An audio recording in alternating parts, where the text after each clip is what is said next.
Welcome to political మిర్చి. పెద్దరెడ్డి అని అందరి చేత పిలిపించుకున్న నేతల కుటుంబాలు అవి. ఇప్పుడు చెప్పుకోవడానికి ఆ చరిత్ర మాత్రమే మిగిలిందట. వర్తమానం మాత్రం ఘోరాతి ఘోరంగా ఉందట. ఇంతకీ ఆ పొలిటికల్ ఫ్యామిలీస్ ఏంటి? టీడీపీ పిలుస్తోంది, వైసీపీ పిలుస్తోంది, కానీ వారిద్దరూ మాత్రం ఎటు వెళ్లడం లేదట. ఎవరా ఇద్దరు? ఎందుకు సైలెంట్గా ఉన్నారు? కడప జిల్లాలో టీడీపీకి కొత్త తలనొప్పి మొదలైందట.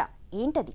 కనిపించే రాజకీయం వెనుక కనిపించని ఎత్తులు, వ్యూహాలు మీ ముందుంచడానికి వచ్చేసింది వాటి పొలిటికల్ మిర్చి.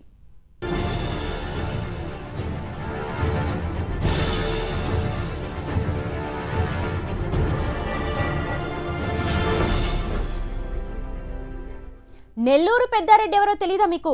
నెల్లూరు పెద్దారెడ్డి ఎవరో తెలియకుండానే డిపార్ట్మెంట్లో జాబ్ చేస్తున్నారా మీరు? సిల్వర్ స్క్రీన్ మీద కామెడీ ట్రాక్ ఇది. కానీ ఏపీ పొలిటికల్ స్క్రీన్ మీద మాత్రం ఇది సీరియస్ ఎపిసోడ్గా, ట్రాజడీ ఎపిసోడ్గా ప్రస్తుతం నడుస్తోంది. నెల్లూరు పెద్దరెడ్డి హోదాలో జిల్లా రాజకీయాలను శాసించిన కుటుంబాలు ఇప్పుడు రాజకీయంగా ఉనికిపాట్లు పడుతున్నాయట. ఒకప్పుడు బీ ఫార్మ్స్ కోసం లీడర్లంతా వాళ్ల ఇళ్ల ముందు పడిగాపులు కాచేవారు.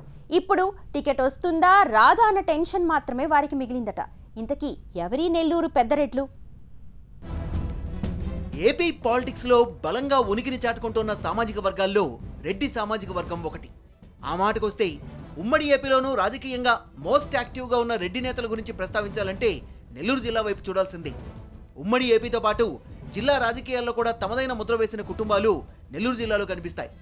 Anam family, Nedurumalli family, Nallapareddy family, ఇలా నెల్లూరు రాజకీయాల్ని శాసించిన ఈ కుటుంబం నేతల్ని పెద్దరెడ్లుగా పిలుస్తా అంటారు. అయితే నాడు జిల్లాలో ఒక వెలుగు వెలిగిన ఈ కుటుంబాలు ఇప్పుడు రాజకీయంగా ఉనికిని చాటుకోవడానికి కింద మీద పడుతున్నాయి. దీంతో నెల్లూరు పెద్దరెడ్ల పరిస్థితి ఇలా అయిపోయిందంటున్న చర్చ జిల్లాతో పాటు ఏపీ రాజకీయాల్లోనూ జోరుగా సాగుతోందట. ఒకప్పుడు జిల్లాలో అభ్యర్థులందరికీ బీఫామ్స్ ఇచ్చిన ఈ కుటుంబాలు ప్రస్తుతం పోటీ చేసే అవకాశం వస్తుందా రాదా అని ఎదురు చూస్తున్నాయట. నెల్లూరు జిల్లాలో ఆనం ఫ్యామిలీకి ఉన్న చరిత్ర సాధారణమైంది కాదు. ఏసీ సుబ్బారెడ్డి, ఆనం వెంకటరెడ్డి, ఆనం సంజీవరెడ్డి, ఆనం రామనారాయణ రెడ్డి, ఇలా ఈ ఫ్యామిలీలో నలుగురు మంత్రులుగా పనిచేశారు. జిల్లాలో రాజకీయాల్ని దశాబ్దాలుగా శాసించారు. జిల్లాలో ఎక్కడి నుంచి ఎవరు పోటీ చేయాలన్నది వీళ్లే డిసైడ్ చేసేవాళ్ళు. 2014 వరకు కూడా ఇటు జిల్లాలో అటు ఏపీలో ఆనం హవా ఒక స్థాయిలో సాగింది. ఉమ్మడి ఏపీ విభజనకు ముందు కాంగ్రెస్లో సీఎం రేసులో ఉన్న నేతల జాబితాలో ఆనం రామనారాయణ రెడ్డి కూడా ఉండేవాళ్ళు. కానీ ఆ తర్వాత పరిస్థితి మారింది. ఏపీలో కాంగ్రెస్ కోమాలోకి వెళ్ళిపోవడంతో ఆనం ఫ్యామిలీ ప్రభావం తగ్గడం మొదలైంది. రాజకీయ మనుగడ కోసం టీడీపీలో చేరినా అక్కడ ఇమ్మలేకపోయారు. కాంగ్రెస్లో జిల్లాలోని అభ్యర్థులకు టికెట్లు ఇప్పించిన ఆనం బ్రదర్స్ టీడీపీలో కనీసం ఎమ్మెల్సీలు కూడా సాధించుకోలేకపోయారు. గతంలో తమ ముందు కూర్చోవడానికి కూడా భయపడే వారి చేత అవమానాలు పడ్డ సందర్భాలున్నాయట ఆ సమయంలో.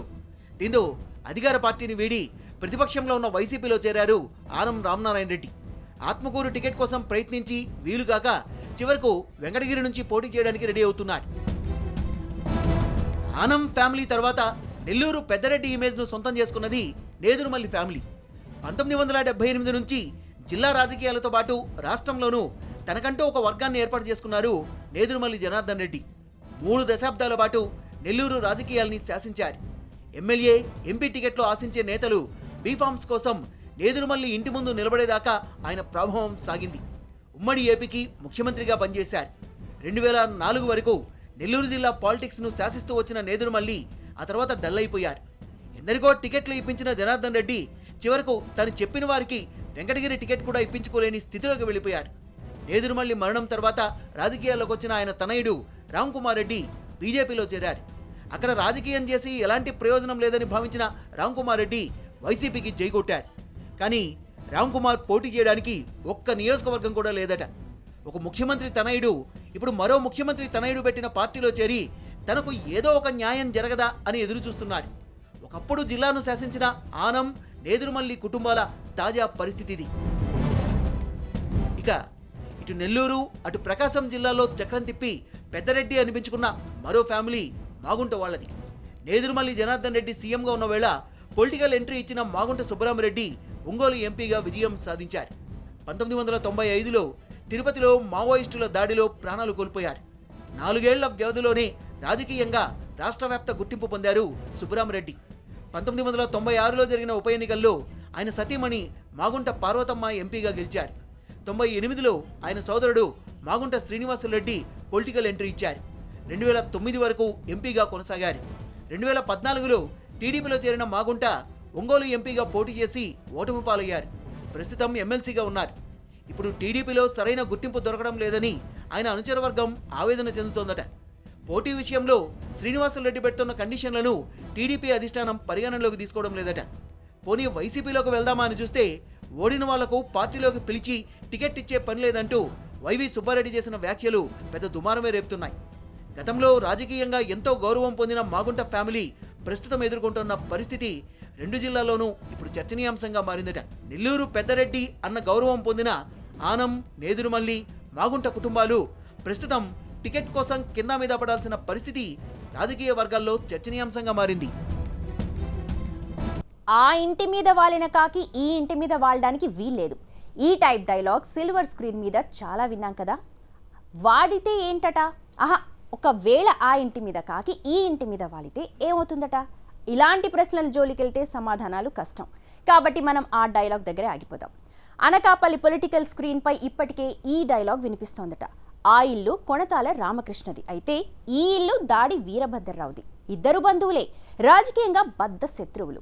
ఇద్దరికి అటు టీడీపీ ఇటు వైసీపీ వెల్కమ్ సాంగ్స్ ప్లే చేస్తున్నాయట. కానీ ఇద్దరు ఏం చేస్తున్నారో మీరే చూడండి. ఏపీ పాలిటిక్స్ లో అత్యంత ఆసక్తికరమైన పొలిటికల్ ఎపిసోడ్ కి అనకాపల్లి కేంద్రంగా మారిందట. కొణతాల రామకృష్ణ, దాడి వీరభద్రరావు ఇద్దరు సీనియర్ నేతలు, ఇద్దరు మాజీ మంత్రులు. ఇద్దరిని ఇప్పుడు అటు టీడీపీ ఇటు వైసీపీ రమ్మని పిలుస్తున్నాయట. కానీ ఇద్దరూ తమ మనసులో ఏముందో చెప్పడం లేదు. రాజకీయంగా నిశ్శబ్ద వ్యూహానికే పదును పెడుతున్నారట. అటు చూస్తే ఎన్నికలకు సమయం దగ్గర పడిపోయింది. అసెంబ్లీ, పార్లమెంట్ ఎన్నికల నోటిఫికేషన్ విడుదలకు రోజులు మాత్రమే మిగిలింది. ఈ నేపథ్యంలో కొణతాల, దాడి ఎందుకు సైలెంట్ అయిపోయారట? ఎందుకో తెలియాలంటే వీరిద్దరి మధ్య ఉన్న రాజకీయ శత్రుత్వం గురించి ప్రస్తావించాల్సిందే. రాజకీయాల్లో ఎప్పుడు ఏమైనా జరగచ్చంటారు. కానీ ఏపీ రాజకీయాల్లో మాత్రం దశాబ్దాలు గడిచినా బద్ధ శత్రుత్వంతోనే రాజకీయం చేస్తున్న ఇద్దరు నేతలు కొణతాల, దాడి. ఇద్దరికీ ప్రతిభాశాలులుగా పేరుంది. సమర్థవంతంగా రాజకీయం చేసే సత్తా మాత్రమే కాదు, దూకుడుగా వ్యవహరించే మాస్ ఇమేజ్ కూడా ఉంది. ఇద్దరు ఒకే సామాజిక వర్గం. కానీ ఇద్దరికి క్షణం కూడా పడదు. తొలి నుంచి ఉత్తర దక్షిణ ధృవాలుగా అన్నట్లుగానే రాజకీయం చేస్తున్నారు. అలాంటి నేతలిద్దరూ ఇప్పుడు రాజకీయంగా మౌనంగా ఉన్నారు. కారణం ఒకటేట, తమ ప్రత్యర్థి ఏ పార్టీలో చేరతాడో తెలిస్తే ఆ పార్టీకి ప్రత్యర్థి పార్టీలో చేరాలన్నదే ఇద్దరి ఆలోచనట. దీంతో కొణతాల ఏ పార్టీలోకి వెళ్తారో అని దాడి ఎదురు చూస్తుంటే, దాడి ఏ పార్టీలోకి వెళ్తాడో అని కొణతాల వెయిట్ చేస్తున్నారట. ఇంత బద్ధ శత్రుత్వం ఉన్న ఇద్దరు వైసీపీలో కొన్నాళ్లున్నారు. ఒకే వరలో 2 కత్తులు ఇమ్మడం అసాధ్యమన్న సంగతి వీరిద్దరికీ తెలియంది కాదు. అందుకే ఇద్దరు వైసీపీతో తెగదెంపులు చేసుకున్నారు. ఇప్పుడు ఎన్నికల సీజన్ కావడంతో ఇద్దరిని అటు టీడీపీ ఇటు వైసీపీ 2 పార్టీలు ఆహ్వానిస్తున్నాయట. కానీ తమ శత్రువు ఏ పార్టీలో చేరితే ఆ పార్టీకి ప్రత్యర్థి పార్టీలో చేరాలన్న వ్యూహంతోనే ఇద్దరు సైలెంట్ గా ఉన్నారట. ఈ నేపథ్యంలోనే కొణతాల మైండ్ గేమ్ కూడా స్టార్ట్ చేశారట. ఆ మధ్య టీడీపీలోకి వెళ్లే ప్రయత్నాలు చేసిన దాడి మళ్లీ వైసీపీలోకి వెళ్లడానికి ప్రయత్నాలు మొదలుపెట్టారట. దీంతో తాను వైసీపీతో టచ్ లో ఉన్నట్టు దాడి వీరభద్రరావుకి డౌట్ వచ్చేలా చేశారట కొణతాల. ఇక చెప్పేదేముంది, వైసీపీ వైపు చూసే విషయంలో దాడి పునరాలోచనలో పడ్డారట. ఒకరు టీడీపీలో చేరితే మరొకరు వైసీపీలో చేరిపోతారు, ఒకరు వైసీపీలో చేరితే మరొకరు టీడీపీలో చేరిపోతారు. ఇందుకు ప్రత్యేక కారణం అంటూ ఏం లేదు. ఇద్దరి మధ్య ఉన్న శత్రుత్వం ఒక్కటే కారణం. అయితే మరికొద్ది రోజుల్లో నోటిఫికేషన్ వస్తున్న వేళ ఇద్దరు కూడా ప్రత్యర్థి కోసం ఎదురు చూడకుండా తమ సంగతి చూసుకునే వ్యూహానికి పదును పెడుతున్నారట. ఈ క్రమంలోనే కొణతాల టీడీపీలో చేరే దిశగా ఆలోచన చేస్తున్నారట. ఇప్పటికే అనుచర వర్గంతో సమావేశం కూడా నిర్వహించారు కొణతాల. ఫిబ్రవరి 28వ తేదీనే కొణతాల సైకిల్ ఎక్కడం ఖాయమని జిల్లా రాజకీయ వర్గాల్లో చర్చ సాగుతోందట. దీంతో అటు దాడి కూడా వైసీపీ వైపు వేగంగా అడుగులు వేయడం ఖాయమని పొలిటికల్ సర్కిల్స్ లో డిస్కషన్ సాగుతోందట.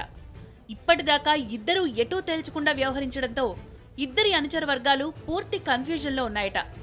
అయితే ఇకపై అయినా తమ లీడర్లు రాజకీయంగా యాక్టివ్ అయితే అదే చాలని అనుచరులు భావిస్తున్నారట.